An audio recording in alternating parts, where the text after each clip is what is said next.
Okay, so we had set this simulation to run for 800 iterations.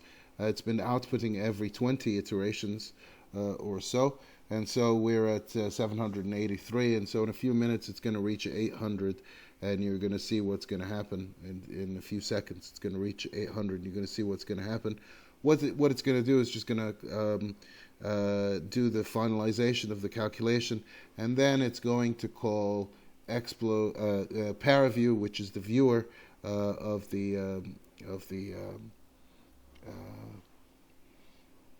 flow. It's writing the final output now, the final output summary, and done. And it says exit success. This is just the CFD portion of the code that has exited. It'll take a few seconds, but you'll see that Paraview should start up after that.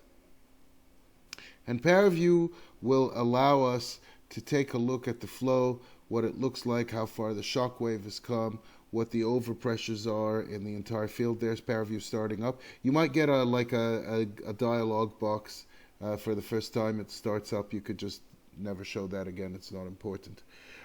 You get an empty screen. All you have to do is just click apply, and again a few seconds. Hang on for a few seconds. And what you're going to see is a thing appear in front of you. And so I've got here the pressure from our explosion, and you could see it's gone this far. And we could go back to the initial. Let me just reorient. It's usually upside down, so you just click on this second z-axis and rotate twice, and I can go back to the 0th iteration. You could see how the gas cloud started off, the pressures in the gas cloud started off, and then you can go 5s and so on, and could go up in 5s, and you could see the overpressure expanding. Now note, this is going up to 1.5 bar.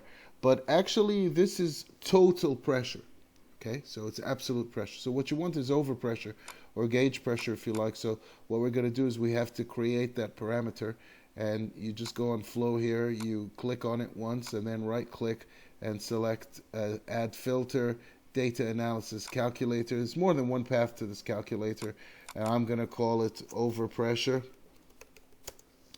And I usually put the units as well. This is in pascals. If you don't do anything, everything is in SI. You have to convert it if you want it in bar or something, or PSI. So I'll go pressure, which is the parameter that we're looking at here. Note that it's a capital P. If you can't remember, don't worry. The scalars are here, so you could just select that, and it'll write it for you. Minus 101,325, which is atmospheric pressure, and just click apply, and it should create overpressure. So now you can see the scale goes from very small to about 430 or 0.43 bar. And whatever you plot from now on, you'll be plotting overpressure. I can show you, for example, the 6th iteration, or like the 20th iteration. By the 20th iteration, the gas cloud has sort of expanded. There you go. And that's basically how you could visualize the flow. You could do a lot more, actually. You can select, for example, a different color scheme. That's how that thing looks. You can do it in logarithmic. This is normal error message. When you do a logarithmic scale, you have to make sure that the scale is from at least some small positive number, and so usually you should do that first beforehand. You could change the maximum of that and just go, okay, I want it to go up to 2 bar.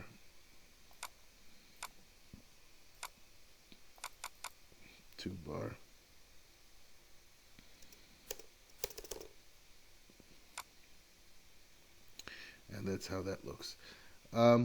That's about it for the basics of exploCFD. As I said, it's really easy to run.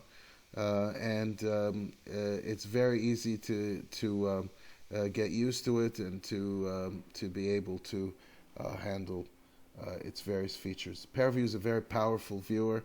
It comes from Sandia, and so to output data in that format is quite useful. Okay, hopefully you're able to now run exploCFD and visualize the results, the basics, and that's a very good start for us. If you have any questions, feel free to contact us.